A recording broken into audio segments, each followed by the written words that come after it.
Howdy guys, and welcome to another episode from the Foundry, where I give monkey brain advice to DMs along with tips and how-to guides using my campaign as an example. Today, I will be covering combat encounters from levels 1 through 3 in a coastal environment. I'll be covering levels 4 and 5 in a future video, so make sure you get subscribed so you don't miss that.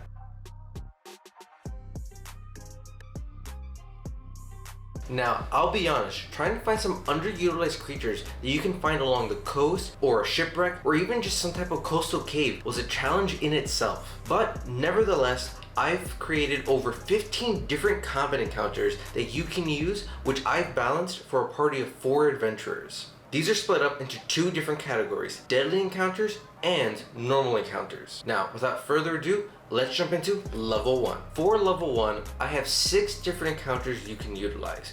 3 deadly ones and 3 regular ones. The first deadly encounter will be a single sea hag. There are many tropes that revolve around the idea of hags in fantasy stories. I think that's why they are not utilized as much in D&D, which is a real shame when you really look at their stat block. Sea hags are no joke for low-level parties. They have 52 hit points in their hit pool, and they have the death glare ability. I would approach this encounter like a horror film. Here are some examples to set the hag up. She can be crying alone along the coast or in a cave, calling out for help at a shipwreck site, or even in an abandoned camp playing as a victim. Or you could really draw upon supernatural movies and have her act like La Llorona from Mexican folklore, or floating in the shallow water waiting for the party to rescue her. There are so many creative ways to approach this creature and frighten not just the characters but your players too. If horror really isn't your thing though, maybe you can try this next creature. The next encounter we have is one naiad. Naiads are a sailor's dream encounter. These nymphs are normally a welcome sight for those traveling by the sea, being fairly non-hostile. However, their love for their home is a powerful one. So much so that it can turn these benevolent spirits into ones of nature's wrath. People who pollute or destroy the waters they call home are known to carry mental traumas should they manage to escape. Naiads deal psychic damage with their attacks, making them quite a challenge for most players since psychic damage resistance is very rare in D&D 5e. And when naiads aren't directly attacking your psyche, they are messing with your mind with their illusions and hypnotic patterns. For our last deadly encounter, I turned the fantastical fear down a bit and replaced it with one of my own personal experiences. As a child, I remember being attacked by ducks and what I thought at the time were swans also, running away as these cobra chickens chased me down. That memory has stayed with me to this day, and through D&D, we can also put that memory into our players too, as these giant swans chase the party down for getting too close or leaving their food out in the open, pecking at them to death. Moving on to the regular encounters, the first one we have is 4 giant crabs. This is an MMO classic first creature. Giant crabs aren't used very often, and I think this is due to how common it is to see them in different RPG games. I think this classic encounter does a good job in introducing some of the different things your party will have to do when they approach combat encounters. Some of these include overcoming a lack of swim speed, getting grappled, or spreading themselves too thin and getting trapped by 1 or 2 crabs while the rest of them just get to attack them freely. I think, like the giant crabs, there are many encounters you can use to teach your party about different mechanics or ways of playing. When my party first started playing at my table, they treated it just like every other MMO and immediately spread out in every single combat encounter. Seeing how they were struggling but not wanting to tell them how to play, I showed them a solution by using 4 creatures like the Reghead Warriors. These tribal warriors have pack tactics and show the party the major advantage they can have when they work together as a unit, utilizing rules like flanking or shoving a target prone to set each other up for big damage. Sometimes the lesson you want to teach the party is not to judge an encounter by the number of creatures they are approaching. Just because they only see 2 Kolints on patrol doesn't mean that they're easy targets. When the paladin or barbarian get a taste of the Kolin's martial advantage, they will quickly learn that maybe they only needed these 2 guards to be on patrol, as any more would be overkill. If you really wanted to be mean though, you could set up 1 Kolint as bait and let him get taken out fairly really quickly, while the other two that they're actually meant to fight come out of the water and surprise them. And with that, we wrap up our first 6 encounters and can move on to level 2. Level 2 opens up a bit more and what we can use with our party. I have 3 more deadly encounters and 4 normal ones that you can throw at them, while also broadening your world, filling it with creatures that show some type of ecosystem and balance exists there. Our first example of this would be the lowcats, 4 of them to be exact. If you wanted to establish more of a social hierarchy for these creatures, you can instead use 1 lowcat hunter with 2 regular lowcats. These cute fish folk can be a great way to expand your world. Since they are neutral creatures, they won't attack your party on sight, which could lead to an interesting interaction between the 2 groups. And if your party likes to be a little bit manipulative, using spells like Charm Person or even Friends to get their way, these fish folk can give them the rude awakening they might need to understand that magic might not always be the solution. Now, not every encounter has a lesson to be taught. Sometimes you just want to body slam your party with a big floppy boy, a giant walrus blasting an unsuspecting member of your party with its body flop will definitely be a session to remember. Wacky encounters like these are important in any campaign, as there are times when you need to break the tension or even provide some lighthearted moments before the party embarks on a serious quest. Continuing the theme of wacky encounters, we have the giant coral snake. This colorful notebook is a great mix of fun and life-threatening potential. You could have this colorful snake either in the shallow waters or partially hidden in a coastal cave waiting to ambush your party, as each bite has a chance to make one player hallucinate and go mad. Because what can be more fun than a party full of hallucinating murder hobos? This next encounter can be quite challenging in spite of it being a regular encounter, depending on how you use the Gribbly Warriors. These small frog people are no slouches. They can and should employ guerrilla warfare against your party. Use a small kill squad of 4 of these and treat them like Frog Team 6, peeking just over the water's edge and ready to use everything on the beach and the shallows to their advantage. Almost every single attack these warriors have deals additional damage when they have advantage, like when they're unseen or hidden. Now, as much as I love challenging a party with intelligent creatures or additional effects and gimmicks, sometimes what they really need is just a simple fetch quest. You can have a nearby fishing village celebrating some local event or achievement, but in desperate need for additional ingredients for the feast. They could ask the party to slay some of the giant crayfish that plague the beaches to use as meat for the gumbo or the crawfish boil.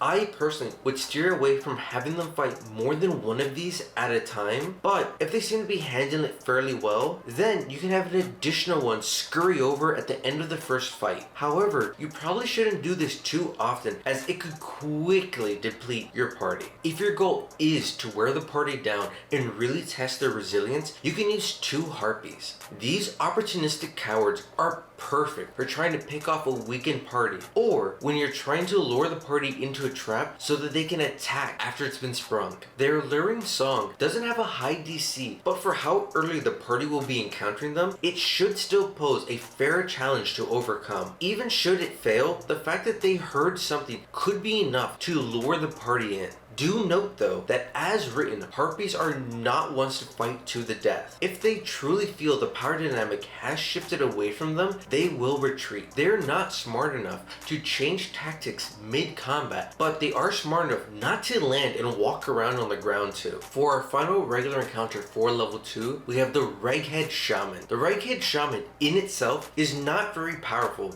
if you don't play them with some level of intelligence, especially in a lone caster encounter like this one. They have very few hit points in comparison to your party's damage output, but their spell is actually well thought out. They should have the spell Shillelagh readied up on their quarterstaff since it doesn't require concentration, along with utilizing their other spells like Entangled to control your party's movements. This shaman will try to stay at a distance and single someone out, but if the party manages to close in on them, they will switch their spells up, using their concentration on Barkskin instead to protect themselves.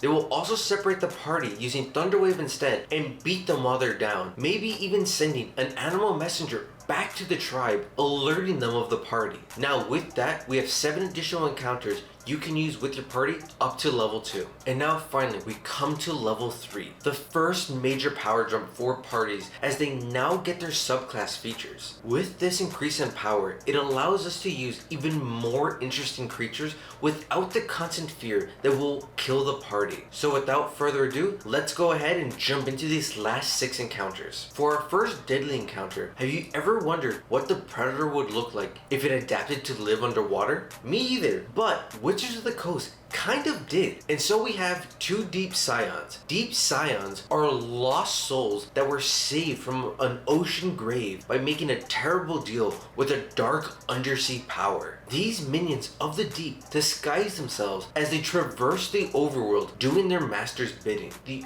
only mechanical difference between the legacy stat block and the new one found in Mordekainen's Monsters of the Multiverse is that its change shape ability is now a bonus action versus a full action. This gives them a better turn 1 as they try to surprise or ambush your party. Now, I know elementals are quite common to utilize in D&D, but I think due to how iconic they are, it's still really worth mentioning. I personally really enjoy utilizing elementals both for world building and for testing how well equipped my party is to handle an extreme situation. I think each elemental's biggest strength is literally playing them as the embodiment of their element itself. This water elemental will do everything it can to bring the party to the water's edge or underwater if it can. It will literally overwhelm them with water, even waiting just under the surface, nearly invisible, waiting to ambush the party and drown them. Now, if up to this point your party has fought off the Reghead warriors and encountered the shaman, this is the tribe's retaliation. They have now sent out the chief or second in command along with some guards to bring the party to justice. The 2 Reghead warrior guards will act purely as distractions, keeping the pesky rogue or caster occupied as a Reghead great warrior comes in like a tribal Captain America. Charging in, the Reghead Great Warrior will open up combat with a shield bash, attempting to knock the party's frontliners prone to finish them off with 2 spear attacks, skewering them into the coast. If your party starts to run away or the caster starts to flank him, however, that is when he will start to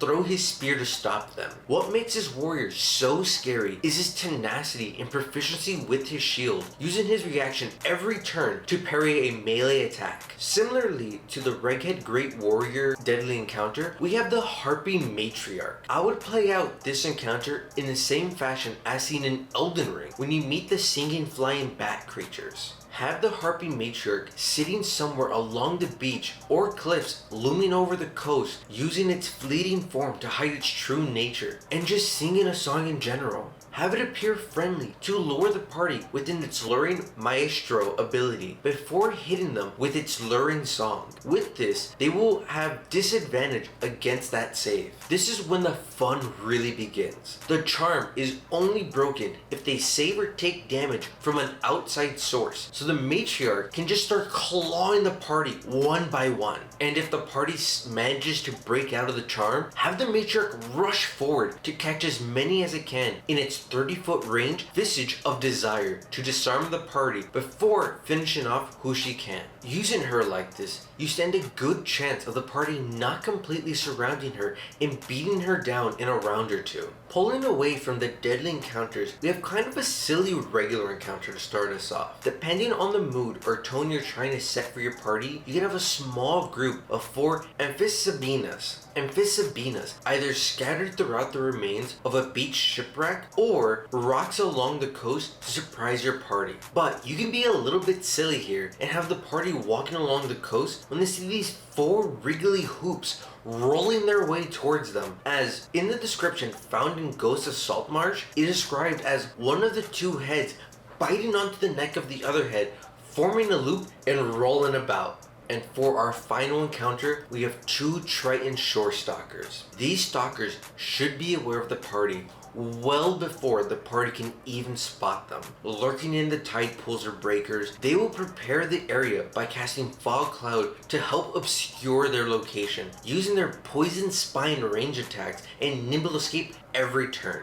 Once the party either deals with the fog cloud or finds them, they will then leap into action, riding in on a large wave to attack, or one of the short stalkers will flank around behind the party, hitting them with the spell Gust of Wind to knock them all into the waters, giving the short stalkers an upper hand in water combat. Even once they are discovered, fully utilize the fact that they have a proper swim speed, using the disengaged portion of Nimble Escape to not get landlocked. If the party refuses to enter the waters, pepper them again with the poison spines, and if you really want to turn up the tension some more, have this encounter happen at night. Reduce the visibility even further. And with that, this brings us to the end of this portion of Tier 1 play encounters in the coastal environment, with 19 different encounters utilizing mostly uncommon or underutilized creatures, along with some truly iconic ones for this region. And if you found this video helpful and enjoyable,